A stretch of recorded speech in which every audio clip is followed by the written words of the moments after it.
If you haven't been getting the candidates you want and the actual employees or contractors that you want through your interview process, you may want to check out this simple 3 step interview process. I always recommend that businesses have at least 3 interviews before making a hire. And that gets tons of pushback, usually from potential job candidates that say, I don't want to do 3 interviews. I don't want to be strung along. And those are valid objections, right? So, in order to address these objections, uh, number one, you should honor their time.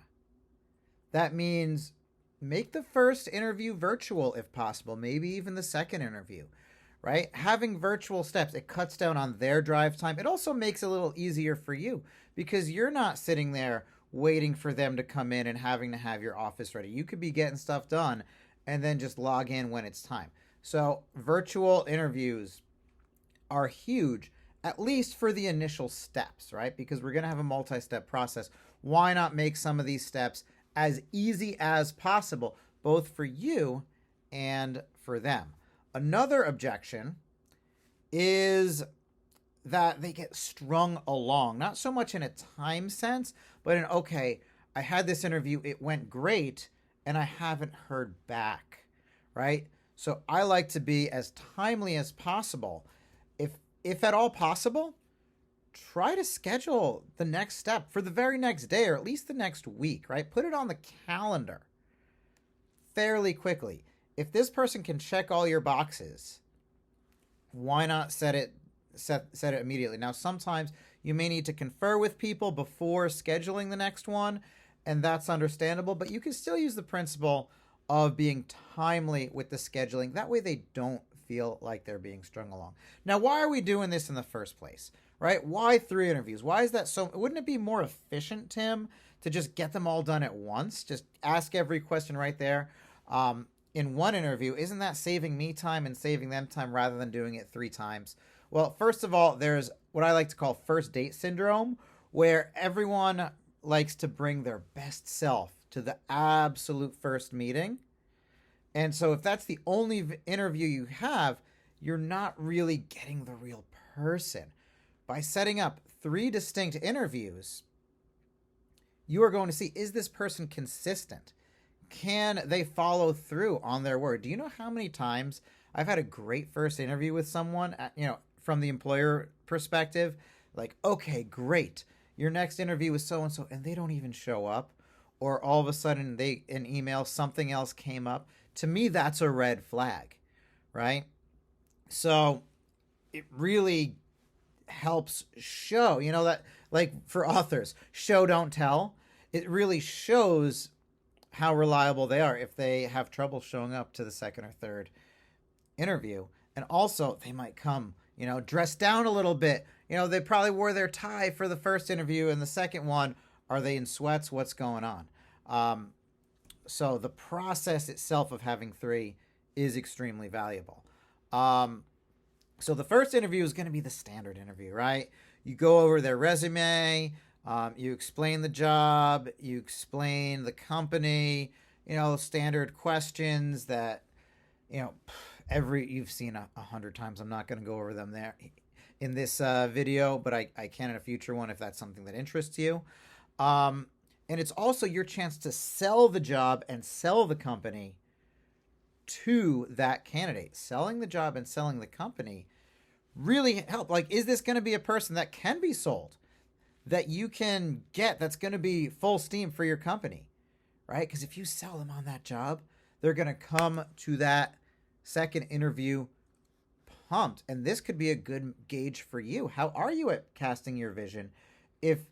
If you have 10 interviews in a row where they don't come back to the second interview pumped about your company, you're probably casting your vision wrong.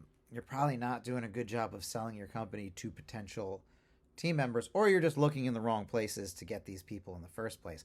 Either way, that could be something that's good feedback for you. So you want to sell them on the company and on the role in that first interview. The second interview is their chance to sell themselves to you. Now, this is kind of a paradigm shift. A lot of people like the idea of having the job candidate, sell themselves on the first interview. And like I said, first date syndrome, they're going to come all guns blazing in a very general way. I think it's more important that they sell themselves in the second interview after they know what you're about. One, as the employer, you've had a lot more time to prepare for that first interview. So for the second interview, it gives them a chance to prepare based on what you told them in the first interview. Now, it doesn't have to be super long, right? But you want them to come to you and explain their core values. During the first interview, when you explain the job, you probably showed them some problems that you would like solved. They get to come at you with a general way of how they would solve those problems, right? So by saving this for the second interview, it gives them time to really bring a better version of themselves, because now they've had time to sleep on your problems, to think about it, maybe scribble some notes after discussing it with you. So that's a huge advantage of saving the candidate sells themselves to the employer part for that second interview. Now, the third interview is the more technical interview. Now, a lot of time this has to be done in person. Obviously, not so much for a virtual job, but let's say they are doing something physically. You want to be there to physically watch them do something physically. Here's the thing about that. You don't want to take advantage of people. Like, you don't want to just have someone, let's say, do an 8-hour shift of washing dishes and not pay them for it, right? So if it's something that you genuinely need done, let them know that. Maybe whether or not you're going to hire them, maybe give them a gift, right? Maybe a gift card, maybe, a free service, maybe a gift certificate to a business that you've partnered with. If they're going to do something that actually provides real value for you, because I know a lot of candidates have complained to me about, these employers are taking advantage of us by having us do all this free work and we get no compensation. Okay, if we're going to sit there for an hour and I'm going to watch you, if you're going to change oil at my mechanic shop so I can watch you do it, and you're doing it for actual customers where the customers are paying you, I would feel terrible to not compensate you for that. So just something to be mindful. What's probably a better option, since this is still the interview process, this is not a trial employment. A trial employment can flow naturally into this, or a trial employment can flow naturally from the technical interview. Would be, let's go back to the mechanic shop. Let's say you have a test car that doesn't necessarily need an oil change. It's just there as a car to play with for training purposes. Have them change the oil on that one. That way it's not something that you're getting something from, and then you won't feel the need to have to, compensate them, for that time if it's genuinely part of the interview time. But it comes down to respect, right?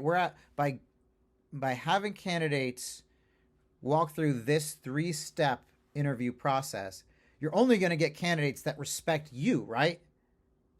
So why not return that respect? Again, going back to the principle of putting God first and treating your neighbor as yourself, you want to treat these candidates like actual human beings.